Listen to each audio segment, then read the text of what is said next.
welcome to this CircInWater fourth and last training session. And our topic is today Water Smart Solutions' role in the green transition. So the team will be presented by Pekka Tuominen, who is representing Finnish company Deep Scantech, and he will take a presentation. And then, as Jakub said, we have time for questions and answers also. But before Pekka's presentation, I would like to say some words about CircInWater project overall. We are talking about 3 years project, the Eurocluster project, and we are coming already to the end of the project. The project will end in the August of this year. And we are the project with 5 countries and 7 water clusters from Europe. So from Finland, there are partners Blue Economy Mikkeli and Water Cluster Finland from Oulu. And from Netherlands, Water Cluster Water Alliance. And from Czech Republic, 2 partners, CREA and ECOC. And France, Aquanova. And from Spain, Zinnae, which is our leading partner in this project. We have offered in the project cascade funding to SMEs. And originally we had 3 lump sums: innovation lump sum, knowledge lump sum, and internationalization lump sum. And at the moment, innovation and knowledge lump sums budgets, they are exhausted, and the internationalization lump sum is still open, but practically there is also a situation that the budget is exhausted, and we are at the moment reviewing if there is any budget left from other lump sums. But you can still leave applications to internationalization lump sum, and this is 2,000. This internationalization is 2,100% money for SMEs to go international to North America, meaning USA and Canada markets.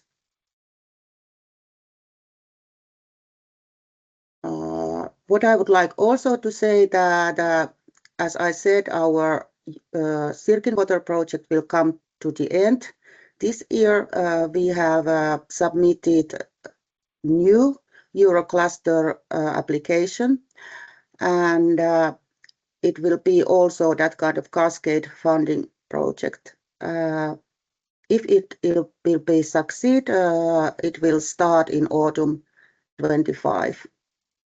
And also, I would like to mention a big event after 2 weeks in Amsterdam, in Netherlands, Aquatech Amsterdam, and there will be also our partners from Finland and Netherlands at least, and we have pavilions there. So we would be very happy to see you and meet you there.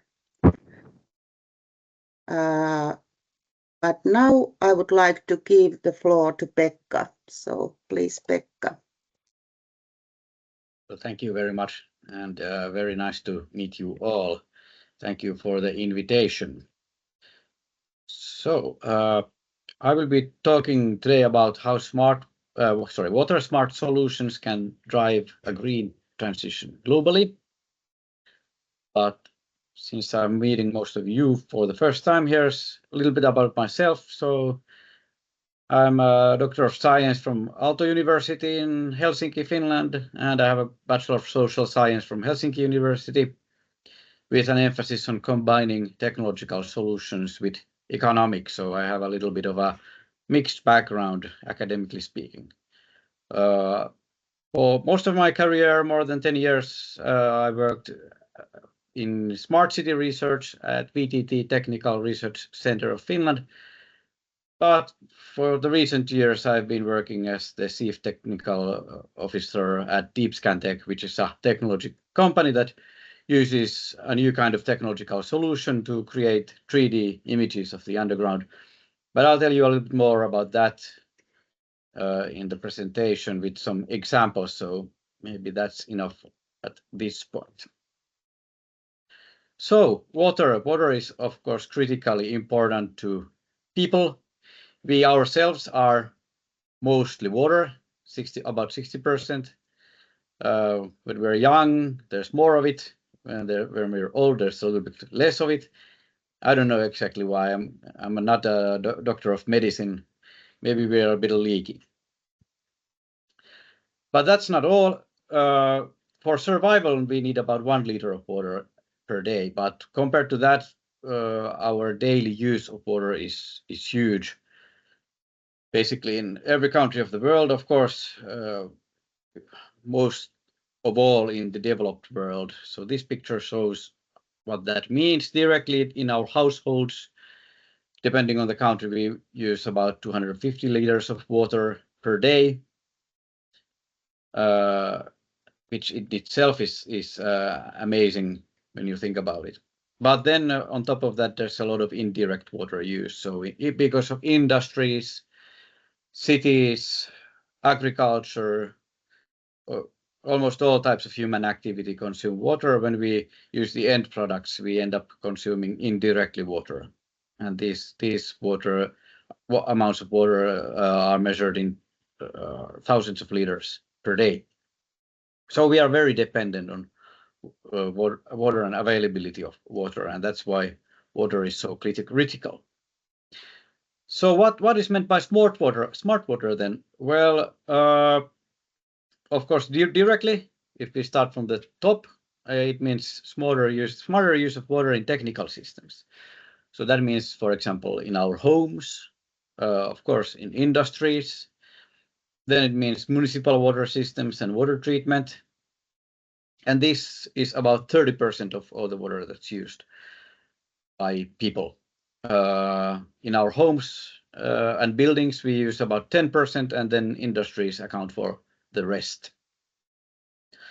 Then if we go lower in the list, we have smarter use of water in agriculture and forestry. And this means, of course, ingoing water, so both natural water and irrigation water. Then water retention, so that the soil keeps the water, and this means that we can maybe employ some technical systems to assist it, for example, how drainage is planned and used, but it means also how the land is tended and how we can be smarter in that regard, how we can plan that better and also how to work it better. And then there's this outgoing water flow, and the same kind of solutions can impact that. And regarding this outgoing water, I'd like to emphasize it doesn't only mean that some of the water goes out of the useful use in water, agriculture or forestry, but it means that sometimes it carries with it pollutants. So of course, nutrition pollutants are one of the main pollutants that are carried by water from agriculture, and this is polluting both lakes, rivers, and then seas, and it's a major problem, especially in Northern Europe in Baltic seas, but also other parts of Europe and around the world. Then we have management of water resources and natural bodies of water, and this means, of course, environmental protection. And then you have economic considerations of having enough water available. We'll go into more detail to that soon. But then, of course, protection of humans also. So we are all in danger if there's not enough water directly, even more directly than just through economic considerations. Okay. So if you look at some of the trends right now, there's growing demands on water systems. And this shows you how water systems, natural water systems, are undergoing dramatic changes right now.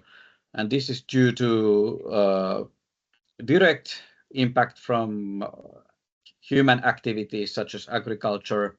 So we are consuming water, but on the other hand, and we are changing the landscape. But on the other hand, it's indirectly also through climate change, which has, of course, a massive impact on water systems and will have even larger in the future. And this is something we should be prepared for. This map shows how world river discharges have changed compared to the past 30 years. So we can see that in the orange and bright orange areas, we are below the previous levels of discharge, and in the green areas, we are above the previous discharge levels. And we can see that around the world, there are major changes. In fact, areas where you have changes are larger than the areas where you don't have changes. So we are undergoing, and we can expect very large changes into water systems, water availability, environment in the future, and it's already happening. One of the impacts of this is that critical water shortages are increasing, and this map shows the number of months in which there is more than 100% water scarcity. So water demand is larger than the availability of water. And the darker the map, the more months where this is a problem you see. And you can see that very large areas, also highly populated areas, are now impacted by such shortages, including the large areas in North America and Europe. Extreme events are increasing, so floods and droughts are among the most devastating natural disasters that there are. And during the last 20 years, floods have caused about 100,000 deaths. They have affected more than 1 billion people around the world and caused $800 billion worth of economic losses. Over the same period, droughts have affected also more than 1 billion people, caused about 20,000 deaths, and caused $170 billion worth of economic damages. So as these extreme weather events are increasing, we can expect more of this. And this means that investing money into prevention and mitigation activities now will bring direct economic benefits. So when you look at these huge amounts of costs caused by these events, it means that you are actually, it's not just about protecting the environment, it's about actually getting economic benefits. Then there's the question of freshwater resources per person. And this map shows the amount of renewable freshwater resources per person. And in the rich world, in the developed countries, we are perhaps used to thinking that this is something that impacts the less developed world. But here we are in the same boat. Most of Europe is actually in the category where you have a few of these renewing freshwater resources. So yes, you can say we are in the same boat, and when we are solving these issues, we are solving our own problems. So then about smart water, what can we actually do then? Well, this is a graph that shows the amount of change in global water use. And I would say that we are actually already doing things smarter than we used to, because the world economy is growing all the time. Populations are also growing, and we can see but urbanization is a very huge trend that is still ongoing. And one area where we can see this impact of this, so people living in cities, people being having more more economic resources available to them, is that this domestic water use around the world is growing fast. But when you look at these other uses of water, they are actually leveling. So industrial use is leveling, irrigation use is leveling. And when you look at this total graph, it actually shows signs of leveling. So we are already doing things smarter, despite population growth and economic growth around the world. Water use is as a total is leveling. From this graph, you can see that there's huge needs and huge demands in water infrastructure because of this domestic water use growth. So that's there still. And of course, environmental questions are not disappearing. Leveling water use means that our problems are probably at the same level, but maybe we can think that they are not getting as bad as quickly as we thought. Here's global freshwater use. So if you look at this total graph, again, you can see that there's this leveling, or maybe it has the shape of, on a long term, when we look in a long term, the global freshwater use, it has this shape of an S-curve. So we had dramatic growth after the Second World War, but now we are reaching maybe a plateau. Again, we can see a similar kind of impact in this graph. So the US can here represent a typical industrialized country. And this is water withdrawal, so where people, water consumption in industries and domestic water use and municipal water use. So total freshwater withdrawals and saline water withdrawals too are included in this graph. And of course, you can see that a country with a growing population and growing economy consumes more water. And this graph now continues from 1950 to 1980. Let's say you were a water scientist in 1980. What would you say that we were heading to in the next 20 or 50 years? Well, I'd say that most people would say that, well, population growth is continuing, economic growth is continuing. Surely this water consumption will also grow.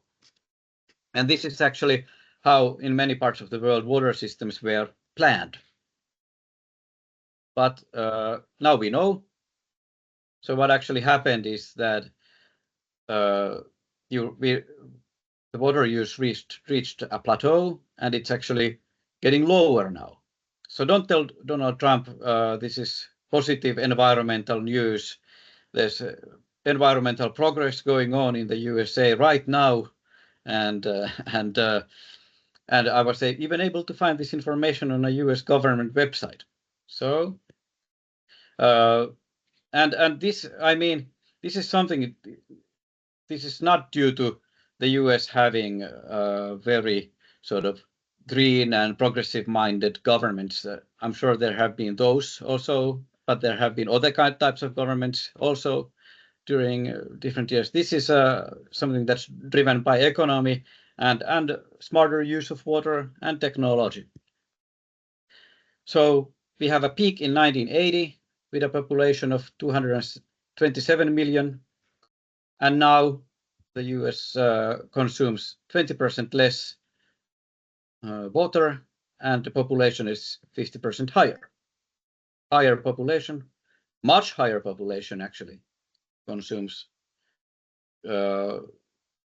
significantly less water. So we are already moving in many ways to the right direction. And smarter water use is something we can achieve and has already been achieved. And it's very hard to name a single, or I'm sure there is no single explanation why this is happening. Rather, it's all kinds of changes where people use water in smarter ways, and they have better technology, better taps, better home appliances. The municipal water system works better and wastes less water. It's a combination of things. And that means that our future solutions probably will have to be also combinations of things. Well, how about the rest of 90%? In the beginning of my presentations, I mentioned that this municipal water use is only about 10% of water. Then on top, you have industrial solutions, you have the municipal water system itself, you have water treatment plants, and then you have the largest share in agriculture and forestry water use. Well, this is actually where I'm going to introduce our company and what we do, and I hope some of the examples of the things we have been doing. Oh, we lost the presentation. Sorry, yes. Sorry about that. I don't know what happened there. Yeah, I'll try to get it back on. Yeah, Pekka, All right. yes, at the same time, it was a question about the previous slide about the sample that was so interesting, not that you mentioned about the USA. And there was a question in the chat about this. You have data, similar data about Europe or in Finland, or in is you have some data, similar data about what is happening in Europe about that? I guess it's something similar, but I don't know if you have some data about that. Unfortunately, I don't have any at hand. And the reason I'm showing US data is actually because it was the easiest to find. So that's the reason. Okay. Okay. I know a little bit about the development in Finland. And what happened in Finland is that the general view is similar. And what happened was that Finland has, compared to other European countries, we had quite late urbanization. And urbanization is still going on in Finland. And that means that this issue of building these municipal water systems was actually very high on agendas in 60s, 70s, 80s. And for example, what happened in Helsinki is that our water system is sort of over-engineered. There's too much capacity compared to what's needed. And the growth of water demand never happened. And as I said, unfortunately, I don't have data for other countries, but I think looking at this graph, it's probably similar because a lot of this growth of global freshwater use comes from developing world. So my guess would be that this is very typical of the industrial world. Yeah. Thank you very much. Sure. Okay, so the rest of water use, the 90% I was talking about. Here I will actually use examples from what we are doing as a window to this topic. And so DeepScan Tech, what we are doing, we are using a new kind of approach to create these 3D views of the underground with a new novel technological solution that does this easily from the surface. So we can see underground conditions, even see under existing buildings and infrastructure to see the soil conditions underneath, and also to see the condition of foundations and pipelines, cables, pieces of infrastructure. We can see groundwater levels and bedrock shapes. All these kinds of things become visible. And the benefits compared to traditional approaches is that it's non-invasive, so we don't need to dig or drill or take samples or break structures. Everything's done from the surface. You get this 3D visibility of internal structures and materials, soil types, and it's quick and easy. We can scan large areas quickly, reliably staying in budget. So even large infrastructure projects we have covered, and agricultural areas we have covered, forests. We can create these pictures to show, for example, how natural water flows, what kind of routes it's most likely to take when you know about the rock formations and clay areas and more permeable areas. All that kind of information becomes available. How it works? Well, it's a form of electrical tomography, and it's actually analogous to medical electrical tomography. So if you do a Google search on electrical tomography, you will mostly get hits with medical uses. And it's also used in geology. So very large formations where geologists can, for example, look for ores, or they can look for gas or oil. So this is a classical use. So this very large scale, or then this very small scale of medical use, where in this picture, this man has these electrodes placed on the head, and then with a computer controlled scan, you go through each possible combination and you look for what kind of response you got from each connection. And from this, you can then calculate backwards what has to be inside that you got the response that you did get. And this way we can create these images. And our application area is sort of the medium scale of built environment, infrastructure, agriculture, that's in between of these classical applications of medical uses and then geological scale. And what we do is we do something similar. Our cables and electrodes are a little bit bigger. We place them on the ground, creating this grid where you have an electrode maybe every 1 meter or every 2 meters. And then you can, in a similar way with computer controlled measurements, generate this picture of what's underground. Here again, a different view to the same operating principle. So we start with these measurements where you have these electrodes on the ground and they create these electric fields underground, which are then measured. And through inversal calculations and modelings, you can then create this visualization and interpretation. And we always tailor the measurements so that we are answering the question that's most interesting for each case. So if you need a picture of the rock formations underground, we do the measurements a little bit different from if you're interested in locating an underground pipeline, or if you're interested in moisture content and groundwater levels. The measurements are always tailored. And then some examples, what we have been doing. For example, if we start from left, these tall buildings, their foundations are a typical case because, of course, it's very critical to know what you have underground, and you have to do a lot of earthworks before you can actually start building. So it's very useful to have this map of the area, 3D map of the area.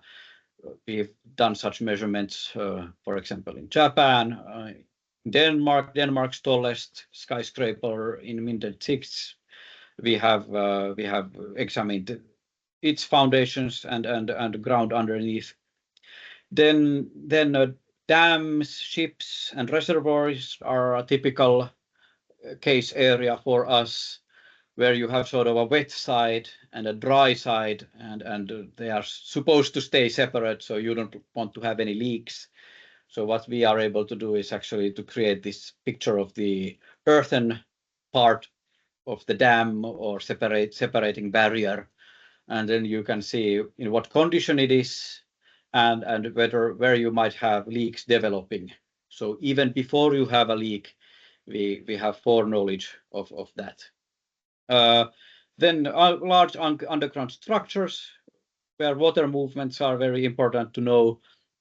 In Finland, we are now the first in the world to start with geological repository of spent nuclear fuel in a place called Olkiluoto, and this structure has our systems monitoring the water movements in the rock.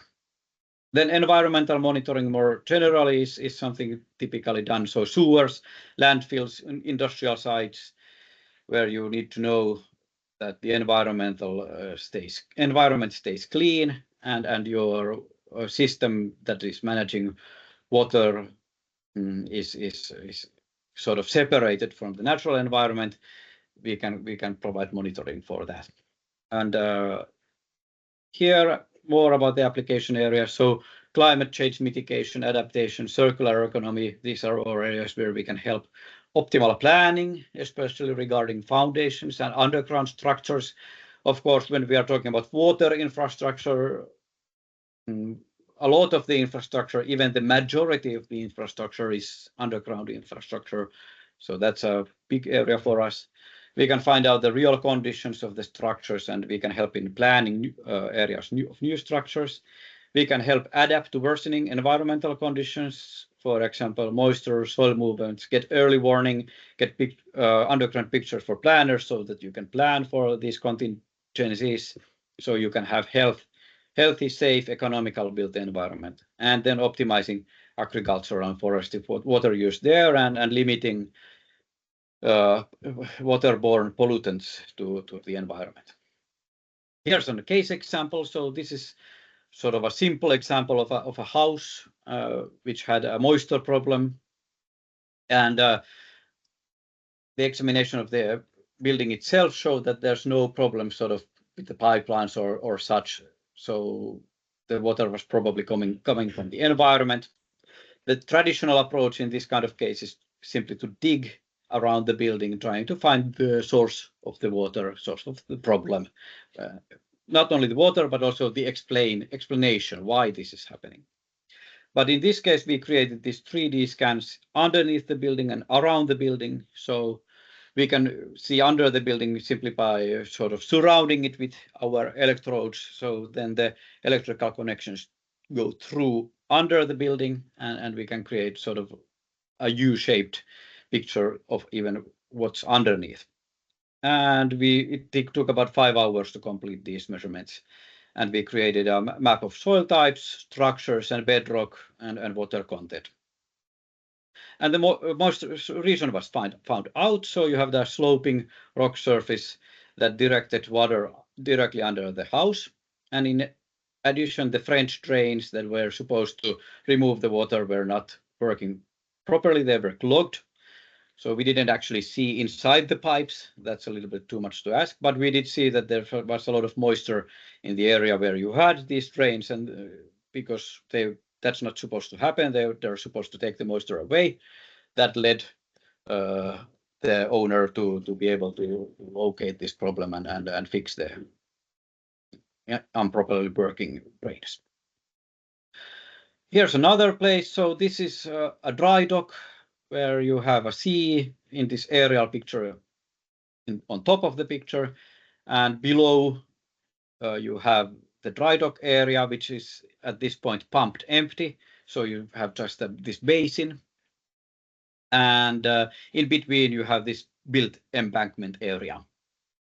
And the owner of this dry dock had noticed that there is some leakage going through, and the question is, of course, how does it get through this embankment? And we created this 3D picture of this embankment, and you can actually, the blue color here indicates moisture content in the embankment. So you can actually now locate these 2 places where water was seeping through, and you can also see how the water spreads in the soil in this embankment, and you have some structures, some buildings there. So you can also fix problems related to their foundations now. And this means that you can now be efficient about any remedial action you take. You can only excavate and fix the areas that are actually affected by this. Now, this is from this nuclear fuel repository I mentioned. We are actually able to create this time series. So when we actually leave the electrodes in place, we can see water movements in this case, it's in the rock surrounding the tunnels that have been built there. But similar solutions can be built. For example, we have in a landfill a similar system showing water movements in the landfill pile, and this helps the good management of the landfill and also environmental protection, or any kind of critical infrastructure. If you need to know that it's working properly and water stays where it's supposed to stay, we can also create this kind of time series. Here's one of the case areas where we are working. So Mumbai water treatment plant, where they have large construction already ongoing, but the problem is that they have very large and critical pieces of underground infrastructure that are continuously in use, and they cannot really pause the use of that infrastructure.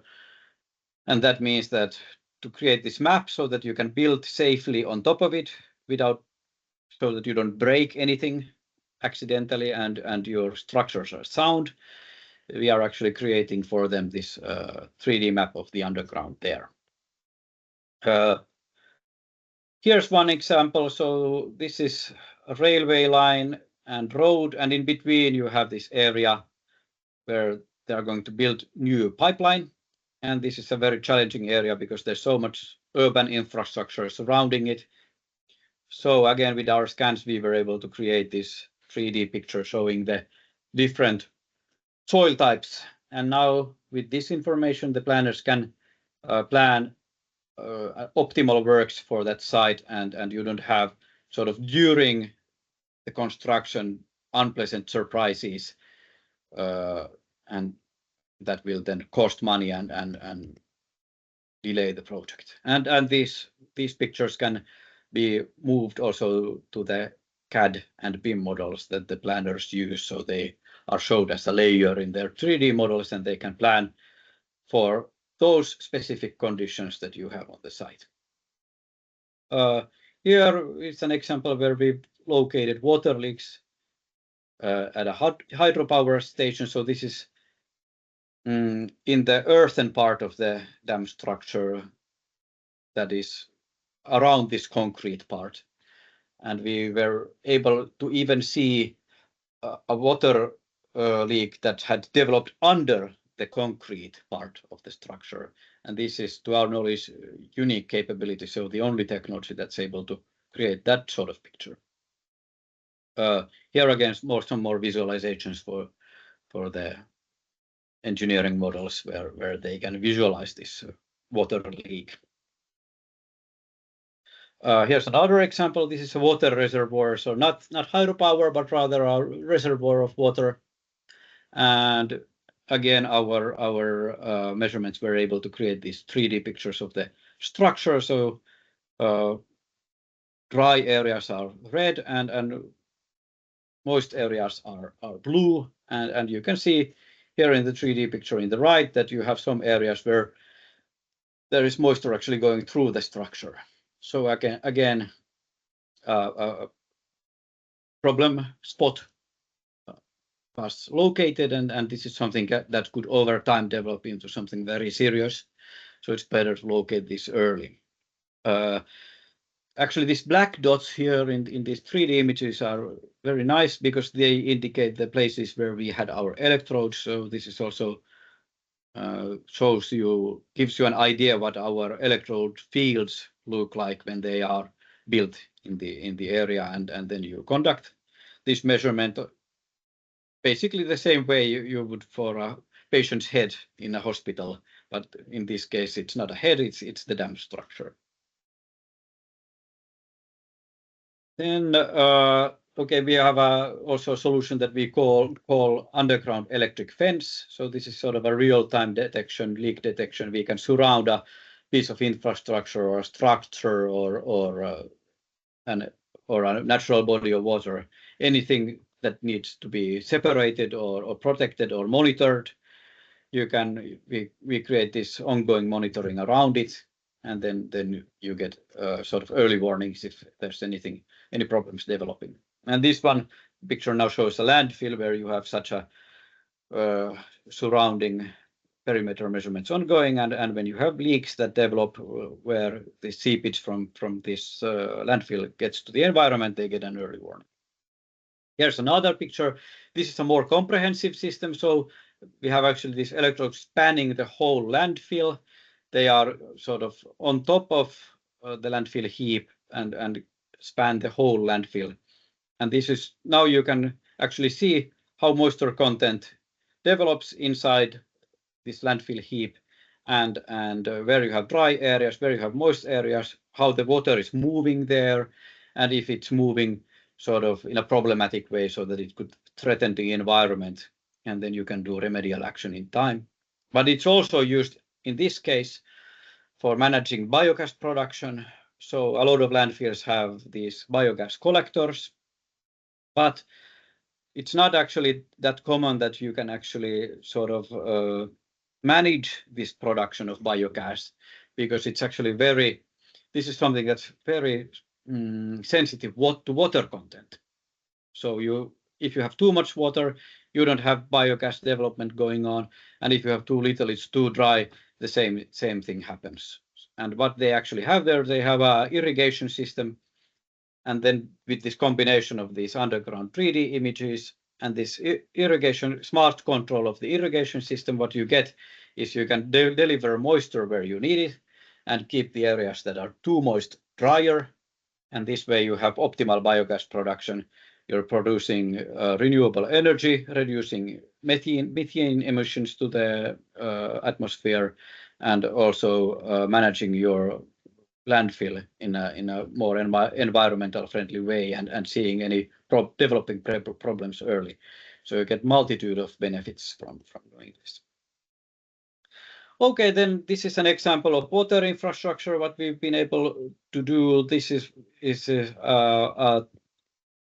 about 3 kilometers long stretch of a pressure sewer, and then you had varied soil conditions there, and conditions also on top. So you had fields, you had forest patches, you had it went under a road, it went under buildings, and there were even parts where it went under a small river.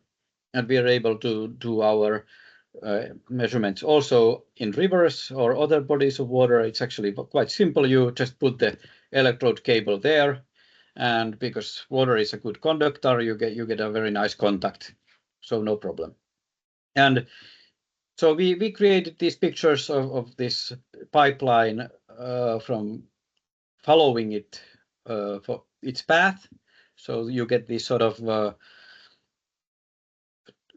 two-dimensional pictures which are cross-sectional. So in these pictures, this surface is on top, and then you have a cross-sectional view that goes underground. And here's an example of one potential problem spot we were able to find. So the problem was they had leakage, and they didn't know where. They knew that it was somewhere in this 3 kilometer stretch. And this picture now shows. So these numbers are meters. So going from left to right, you have about 130 meters, and the depth that we are seeing here is about 8 meters deep. And this dashed line here shows the approximate depth where you have the pipeline, and then soft or let's say soils, different types of soil are here in bluish colors, and this red color is the bedrock. And now you can see that the rock formations are very varied during this section of about 100 meters. And what's happened here is that while this pipeline has been underground for about 40-50 years, there's been sagging. So where the rock is deep, you have the soil going down, and the pipeline is actually bending with it. And in these areas where you have the question marks, you have the rock that comes quite close. So there's possibility that the pipeline has been bending, and that could be a spot where you might have your problem. And this way, the manager of this pipeline now can focus on those areas where you have the likeliest problem areas. Another example, here you have again a very dramatic rock formation. You have sort of an underground cliff, and again the same thing. You have sagging of the soil where the rock is very deep, and you on this cliff you have a potential place where you have sort of a hinge point where the pipeline might be bending.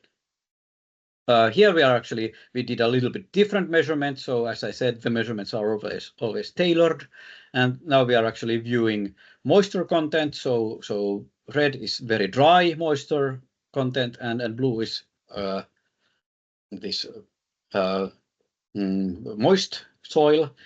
And you have these areas where you have these arrows pointing these potential problem spots. You have actually leakage also that's going into the sewer. So there where you have moisture close to the top, you might have this problem, so leakage into the sewer.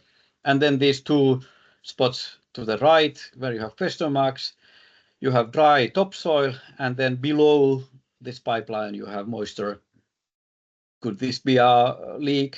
It's a possibility. Again, something for the manager of the pipeline. Then what we do sometimes is when we identify these problem spots, we take a picture that's sort of closer, where you have a better resolution. So this is sort of a zoom into a problem spot. And now the pipeline is shown in these sort of these two dashed lines show the thickness of the pipeline, and you can sort of really see this sort of hinge point where you have a shift, and this is potentially a leaking area, and you have some moisture in the soil, and it shows that there's moisture that's close to this potential leaky spot, and that means that okay, very high probability for the manager to take a look into. Here we have potential spots of outward leakage, again the same sort of reasoning. You have dry topsoil and then these plume-shaped moist areas underneath the pipeline. These are potential leaky spots. And then one thing we can also do is locate pipelines in soil, and in this case we are really looking for the electrical properties of the particular material from which the pipeline has been made of. So if it's plastic, we're looking for electrical properties of plastic, similar for concrete or metal. And then the pipeline appears as this sort of cloudy area in the surrounding soil that does not have those properties. And that's actually the end of my presentation. I'd be very happy to hear any comments or questions, and it would be very nice to have also a discussion. I'm sure you have all of you have your own angles to these topics of smart water. So since I don't know much about you and what you do, it would be very nice to have a discussion. Thank you.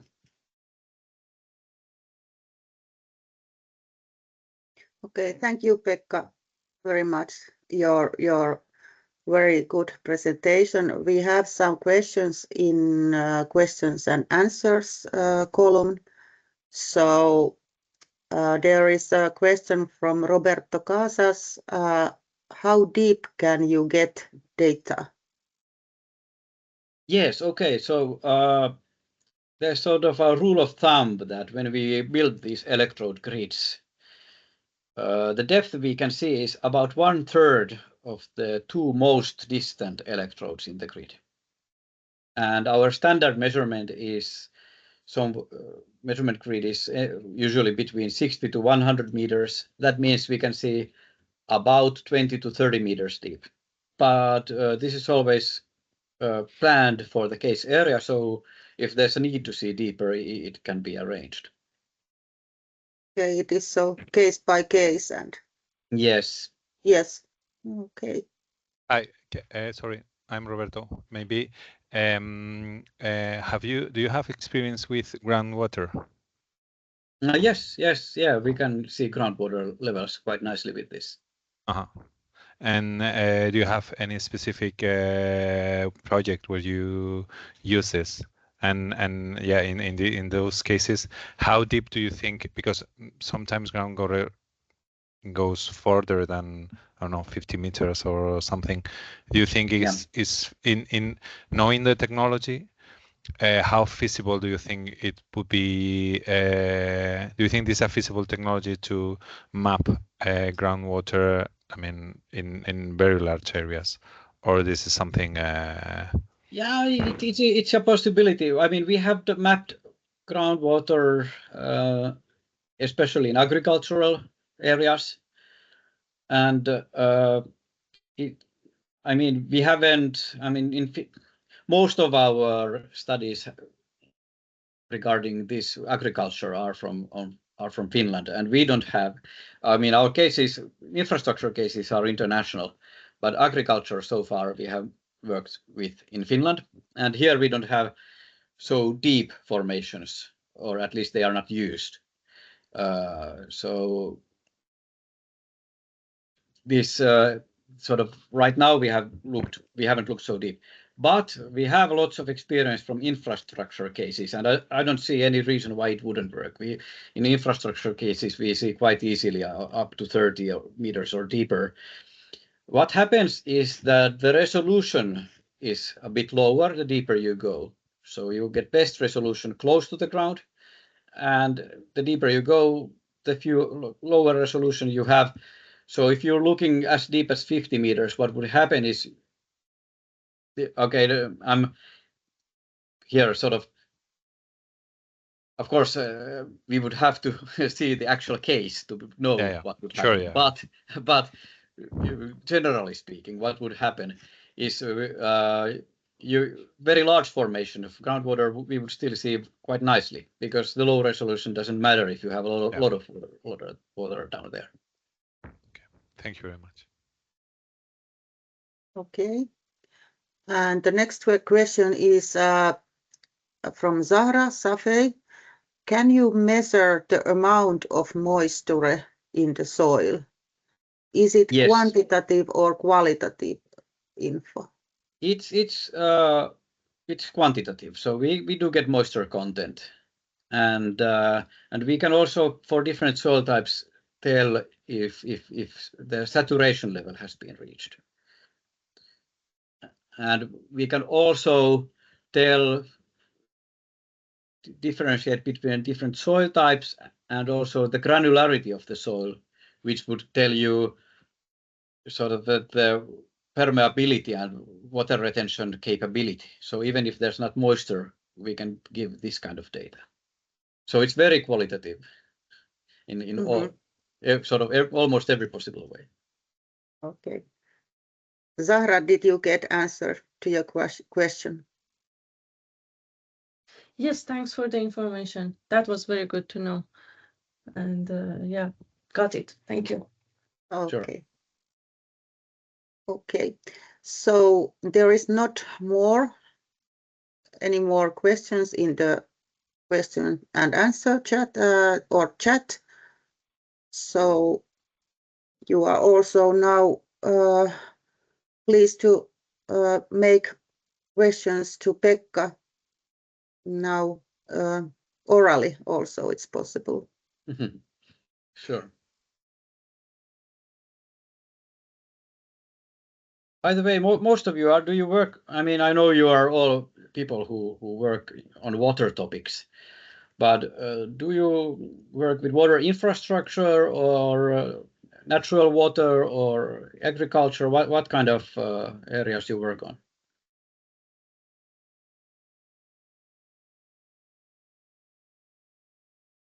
Varies, does it? Does everybody have similar background? We are working in the university and with a spin-off, and we are working with groundwater,